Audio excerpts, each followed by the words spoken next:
story time of how I went from dance school to fashion school. Now, I know you, so go do some chores or something, let this play on in the background because it's going to be a long one. Yeah. So, like the title says, how did I go from dance school to fashion school, which are two very different industries. So, firstly, my dance background, I was training for about 16, 17 years. I went to Legat Dance Academy when I was 16, and I ended up going from there to the Brighton Academy when I was 18. I trained in all the styles, you know, I trained in ballet, I was doing point work, I was doing pas de deux, which if you don't know is like partner work with the men. What else did I do? I did tap's my favourite for sure. Tap, ballet, commercial, contemporary, jazz. I went on all the summer intensives, I went to the Royal Ballet School Associates, Southern Youth Ballet. I performed up and down the country. I was a backup dancer for the British Grand Prix a couple years ago, and also I performed in many pantomimes throughout the last 10 years. That was the plan. The plan was to always go into dance. I went to see all the West Ends. You know, when you get the programmes and it tells you what schools all the dancers trained at, I went and auditioned at all those schools, everything. So I then went to continue my training at the Brighton Academy to get a degree in dance. However, before that, during audition season, I had actually broken my foot, so all of my auditions I was not succeeding in at all. I was doing ballet on a broken foot, I was doing all these classes on broken feet, not just a broken foot, sorry, like I couldn't dance, and I was severely losing confidence, which was obviously playing a toll on my mental health as well. So the only school I ended up getting accepted at was the Brighton Academy, and that audition was at the very end of audition season when my foot had finally healed. So I started my degree there at the Brighton Academy. However, this didn't work out. My confidence was so low from that. I was so automatically scared to do a lot of things, to do a lot of the jumps, to do a lot of the acrobatics. This just kept going on. This kept going on for a couple months, and I ended up basically saying this isn't working. You know, I'm not confident anymore. I'm constantly comparing myself to the other girls. This is such a toxic industry. I can't do this. So I ended up making the really difficult decision because, you know, dance has been the only thing I've known for my whole life.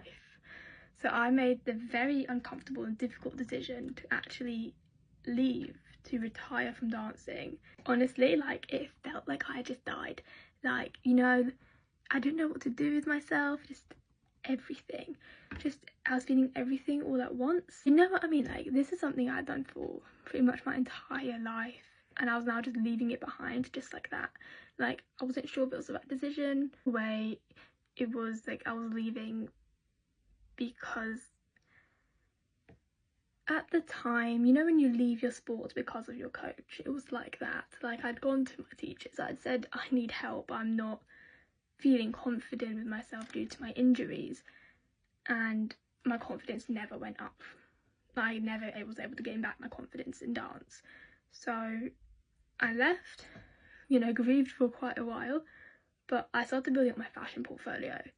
I had always have had a passion for drawing, art, fashion, so I dug out my old A-level artwork and photography stuff, and I started submitting that to every single fashion school I could find, every art school up and down the country, and I got accepted at every single one except for one. I think it was Glasgow, I can't remember which university it was, but I got accepted at pretty much every single art university I applied for, which was an immediate confidence boost after all those rejections in dance.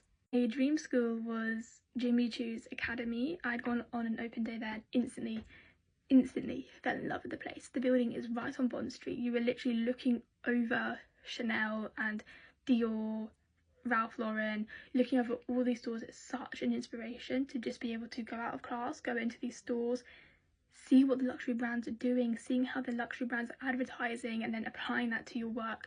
It was so inspirational. I immediately fell in love and I applied. I got accepted, which was incredible. So I immediately started looking for accommodation up in London, and that was that. And then the thought process of, what do I want now? Like, do I want to work for a brand, or do I want to have my own brand? And again, like, this industry, the fashion industry, is like, it's the same as dance, you know, it's very competitive. Only if you make it in the industry, but for some reason it's that's what I like. I need the competition. I need that adrenaline to keep going, which is what I enjoyed in dance. It's just in dance I lost my confidence, and I was constantly comparing myself to others. But you know, I've grown from there. I now know how to not compare myself to others. I know that everyone's different, everyone has a different view of things, and that was such an important thing to learn. And I feel like no one can help you learn that. You had to learn that for yourself. But once I'd learned that, and once I'd understood that I haven't had problems with my confidence since, honestly. I still do dance. I love dancing. Dancing is still one of my main passions. I just don't do it professionally anymore, and that was because, unfortunately, I did get injured at a very important stage of my life at the time. But that is my story. And what do you think? Let me know.